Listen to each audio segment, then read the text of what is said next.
आज मेरा समाज, मेरे समाज के हर क्षेत्र के विभूतियां, सामने बैठी हुई मातृशक्ति, पिता तुल्य बुजुर्ग, सम्मानित होने आई प्रतिभाएं और भविष्य के लिए आकांक्षाएं सजोए हुए बैठी हुई नन्ही प्रतिभाएं, पंचम बिश्नोई समाज प्रतिभा सम्मान समारोह में आप सभी का स्वागत, अभिनंदन।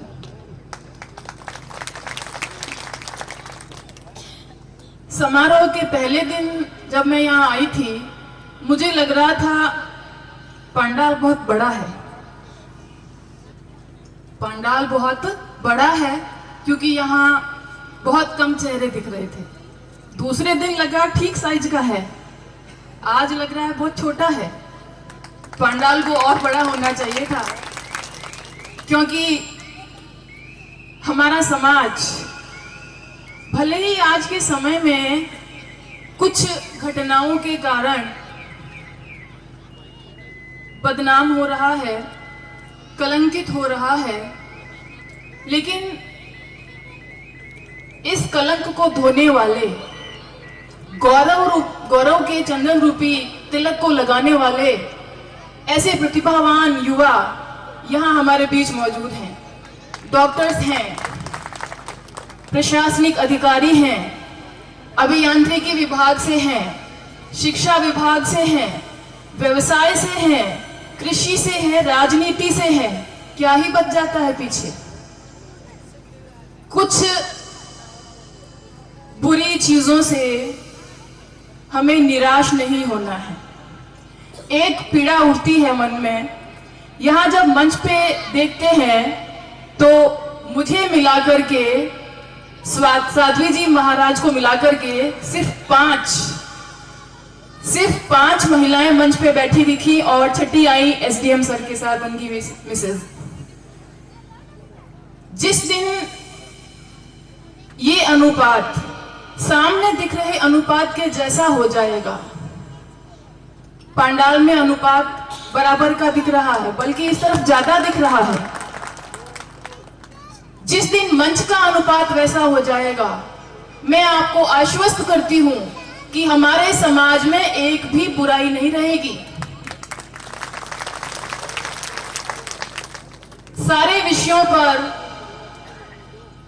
मुझसे पहले आए वक्ताओं ने बहुत ही अनुभवी विचार व्यक्त किए।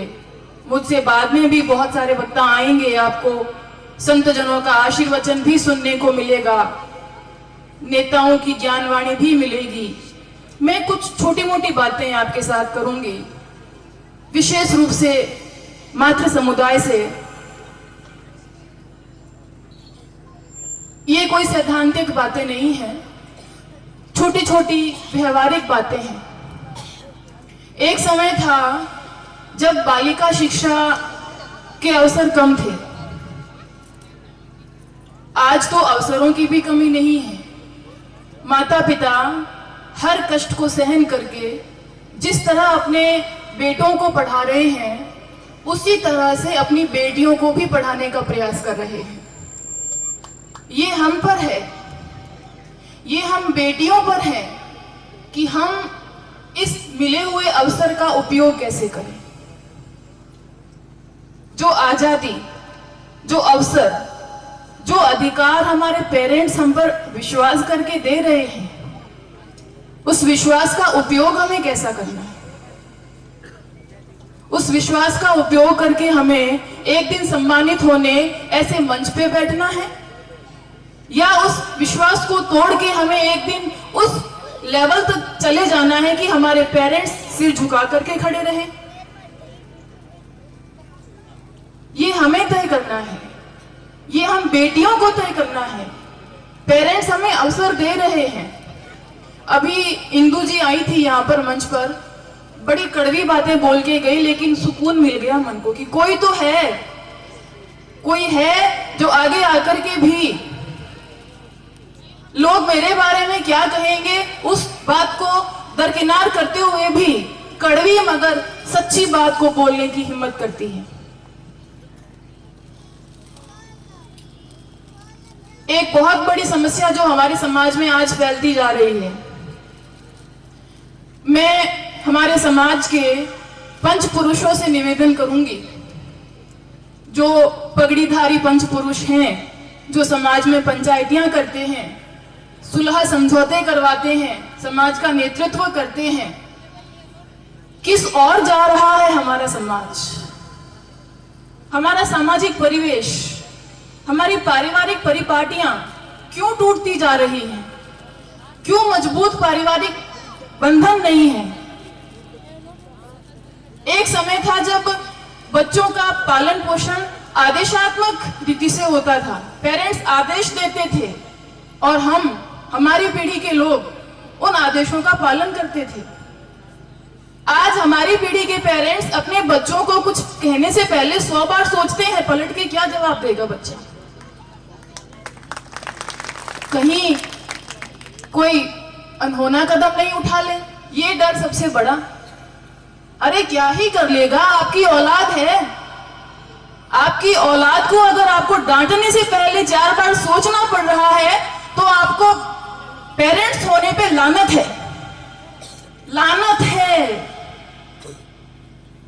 जिस बच्चे को आपने जन्म दिया है, जिसकी आप परवरिश कर रहे हैं, जिसे आप पढ़ा रहे हैं, जिसे आप काबिल इंसान बनाना चाहते हैं, उस इंसान को आप कैसे गलत राह पे जाने दे सकते हैं?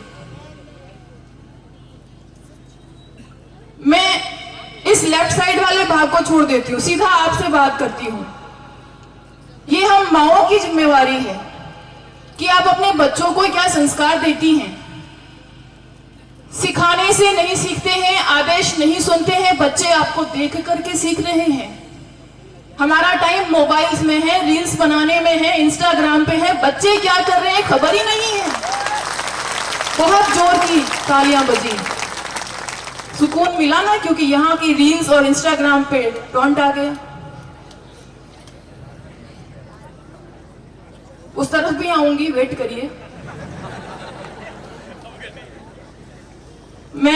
मुझे पता है समय कम है। अच्छा है, समय इसके लिए रखा है आज का। अब तो सर्टिफिकेट भी मिल गया है। समय इसीलिए तो समय देना है। प्रतिभा सम्मान समारोह हर बार हो रहे हैं, होंगे। यहाँ आज ये चेहरे हैं, कल को नए चेहरे आएंगे, या हो सकते हैं यही चेहरे हायर अथॉरिटी पे जाकर के नए पद के नाम के साथ यहाँ आ जाएं। जो लोग वहां बैठे हैं वो कल को यहाँ आए। लेकिन हमारे समाज की प्रॉब्लम्स यही है, नहीं जा रही है कहीं, क्योंकि हम कहीं उसका सॉल्यूशन नहीं ढूंढ रहे हैं। जानबूझ करके आंखें बंद कर रहे हैं। सबको पता है कहां पर समस्या है, क्यों समस्या है, लेकिन हम उससे बचना चाहते हैं। कोई अपने कंधे पे जिम्मेदारी लेकर के उसको हल नहीं करना चाहता है।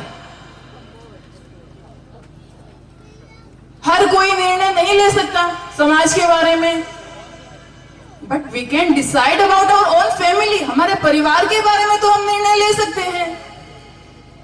आपके बच्चों के बारे में आप डिसीजन ले सकते हैं। समाज के लिए डिसीजन लेने के लिए मैं पुनः करबद्ध होकर के हमारे समाज के सज्जन पंच पुरुषों से निवेदन करूंगी कि कुछ चीजें जो हमारे समाज में हाल में घटित हो रही है, यह क्योंकि लाइव टेलीकास्ट है, सिर्फ हम और आप नहीं, देश दुनिया में लोग इसको देखेंगे, इसलिए मैं कुछ शब्दों का प्रयोग नहीं करूंगी। लेकिन जो हालिया घटनाएं घटित हो रही है, आप सब समझ गए हैं। क्या वो घटनाएं गुरु जाम्बोजी महाराज के शिष्यों को शोभा देती है? ये सारी बातें यहां पहले हो चुकी हैं, मैं फिर दोहरा रही हूं। हर कोई दोहराएगा और तब तक दोहराएगा जब तक ये समाज में घटित होना रुक नहीं जाती। कहते हैं, सुना है, विष्णु तो पैदा ही 5वीं पास होते हैं। किस लिए कहते हैं? मेधावी, कुशाग्र बुद्धि, तेज दिमाग। उस तेज दिमाग समाज के बालक बालिकाएं गलत राह पे क्यों जा रहे हैं? कहां कमी रह रही है? क्या हम सोशल बॉन्डिंग में कमजोर हो गए हैं? क्या फैमिली मैनेजमेंट फेलियर है? क्या एजुकेशन सिस्टम में कहीं कमी आ गई है? क्या हमारे संस्कार खत्म हो रहे हैं? कहां कमी है? What is the missing link? उस मिसिंग लिंक के कारण इतनी तेज प्रतिभाओं वाला एक समाज जो बाकी सबका नेतृत्व कर सकता है, वो गर्त की ओर क्यों जा रहा है? ये हमें सोचना है। अगर आज हम ये नहीं सोचेंगे, कल को हमारा भविष्य ही नहीं बचेगा। Will be forgotten. बिश्नोई हुआ करते थे क्योंकि हम होंगे, अस्तित्व में तो होंगे, लेकिन बिश्नोई की जो ओरिजिनल पहचान होती है उसके साथ नहीं होंगे। तो फिर बिश्नोई से क्या? ये बच्चियां जो सामने बैठी हैं, ये एक नहीं दो दो परिवारों की उम्मीदें हैं। समाज के संस्कार, परिपाटी, परंपराएं, मर्यादाएं, रिवाज, सब कुछ आगे बढ़ाने का, वहन करने का और हस्तांतरित करने का जिम्मा हमने इन्हें दे रखा है। दे रखा है ना? लेफ्ट साइड से जवाब दीजिए, दे रखा है ना? Why only women? Why only women? सिर्फ महिलाएं हैं, क्यों रिवाजों को आगे बढ़ाएं? उसका रिजल्ट दिख रहा है ये आज। देखिए, वो जो इतिहास की बात थी, सर ने कहा सदियों से दे रखा है। आई एग्री, सदियों से दे रखा था। उस समय महिला शिक्षा नहीं थी, महिलाएं घर की चार दीवारी में थी। उनका काम घर के कामकाज करना, बच्चों की परवरिश करना, बुजुर्गों की सेवा करना, खेती करना, यही था। एग्री करते हैं? यही था। आज जब हम संपूर्ण साक्षरता चाहते हैं, संपूर्ण साक्षरता में हम बालिका शिक्षा को भी बढ़ा रहे हैं, बेटियां घरों के बाहर निकल रही हैं, पढ़ रही हैं, अपॉर्चुनिटीज जो मिल रही हैं वो उनको अवेल कर रही हैं, विभिन्न क्षेत्रों में अपने नाम कमा रही हैं, वो इकोनॉमी में अपना योगदान दे रही हैं। रोल चेंज हो रहा है ना? जो घरेलू चेंज था अब वो पब्लिक हो रहा है, सार्वजनिक हो रहा है, इकोनॉमिक हो रहा है, पॉलिटिक्स में भी हो रहा है। तो फिर इस वर्ग का रोल चेंज क्यों नहीं होना चाहिए? क्या ये समय की मांग नहीं है? क्या ये समय की मांग नहीं है कि हम एक तराजू के दोनों कांटों को बराबर रखें? हम एक गाड़ी को ले जाते हैं, आप पहले चारों गाड़ी के टायर्स की हवा चेक करते हैं ना? एक भी टायर की हवा कम हो तो हम तुरंत पंप लगाते हैं और उसको बैलेंस करते हैं। ये हमारा समाज, ये हमारा परिवार, ये भी एक गाड़ी है। इस गाड़ी का अगर एक पहिया बिल्कुल छोटा हो गया और एक पहिया बहुत बड़ा हो गया, क्या वो गाड़ी बैलेंस रह पाएगी? नहीं रह पाएगी। हमें उस बैलेंस को बनाए रखना होगा। मैं जहां भी जाती हूं,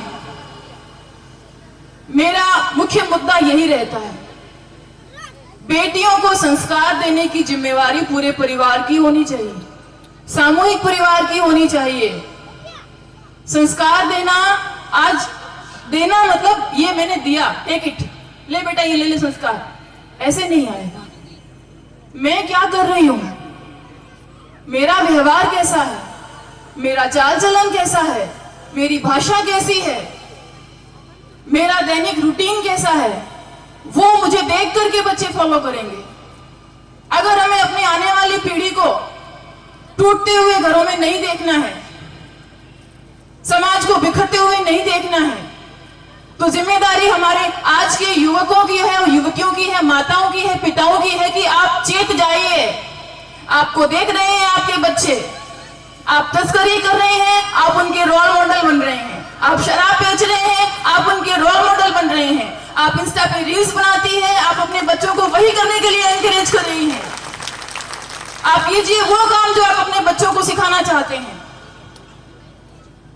आप करिए वो व्यवहार जो चाहते हैं आप कि आपके बच्चे सीखें, क्योंकि वो आपको देख रहे हैं, नोटिस कर रहे हैं आपकी हर हरकत को, हर सेकंड को। दूसरे टॉपिक पे, जब हम इन प्रतिभाओं को यहां बैठे देखते हैं, फक्र होता है। कुछ छोटे भाई हैं, कुछ शिष्य हैं, कुछ वहां सामने भी शिष्य बैठे हैं। जितना गर्व अपने माता पिता को होता है, उससे ज्यादा गर्व एक शिक्षक को होता है जब वो अपने शिष्यों को ऐसे सफल होते हुए देखता है। आज यहां सम्मानित होने वाली सभी प्रतिभाओं को बहुत बहुत बधाई, अभिनंदन। इसी तरह जीवन में आगे बढ़ो, और भी अवसर हैं, सारे छोटी उम्र के हैं, आसमान लिमिट्स हैं, धरती पे तो कोई बंधन ही नहीं है। आप और कुछ प्राप्त कर सकते हैं, बहुत कुछ प्राप्त कर सकते हैं, सब कुछ प्राप्त कर सकते हैं। दूसरे यहां बैठे जो छोटे बालक बालिकाएं, दोनों तरफ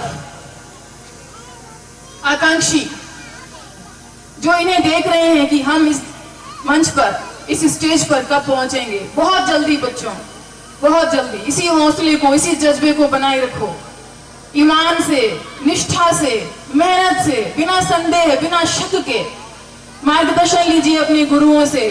जो भी आपको अपना आदर्श शिक्षक लगे उससे लीजिए, आपके घर में है उससे लीजिए। रुकिए मत, गलत मार्ग मत चुनिए, विशेष रूप से लेफ्ट साइड, क्योंकि अपराधी यहाँ तो होते ही नहीं है, उधर से ही निकलते हैं, लेफ्ट साइड से ही। यहाँ तो केवल इंस्टा की रील्स निकलती है, उसका ज्यादा नुकसान नहीं है, पर ज्यादा नुकसान उसका है जब एक होनहार बालक, जिसको 15-20 साल तक पाल पोस करके माँ बाप ने बड़ा किया, देश का अन्न खाया, देश की हवा पी, देश का पानी पिया, और वो अपराधी बन के देश के साथ गद्दारी करता है। ये बहुत गलत बात है। हम सिर्फ हम नहीं हैं, हमारे ऊपर आप, हमारी, हमारे परिवार की, हमारे समाज की और हमारे देश की भी पहचान है। आप क्या करते हैं, आप क्या सोचते हैं, आप क्या बनते हैं, आप पूरे समाज का प्रतीक बन जाते हैं। तो मत जाइए उस तरफ, प्लीज मत जाइए। हजारों अवसर है, हजारों राहें हैं, करने को बहुत सारे काम हैं, ढूंढिए आप थक जाएंगे, इतने सारे काम हैं। वो आखिरी मंजिल नहीं है आपकी बच्चों। आप ऐसे समाज से बिलोंग करते हैं जो नशा करने के लिए ही मना करता है। आप बेचने वाले मत बनिए, आप उसका उपयोग करने वाले मत बनिए। खेती कर लीजिए, मजदूरी कर लीजिए, आप पढ़ लिख रहे हैं, आपको हजारों रोजगार के अवसर मिल जाएंगे, कुछ कमी नहीं रहेगी। बस आप अपराधी मत बनिए, बिल्कुल मत बनिए। एक बार फिर से मुझे यहाँ बुलाने के लिए, यहाँ आप सबके सामने अपने विचार व्यक्त करने का अवसर देने के लिए और पूर्व की कॉम्पिटिशन्स के लिए जजमेंट का अवसर देने के लिए बहुत बहुत धन्यवाद, आभार।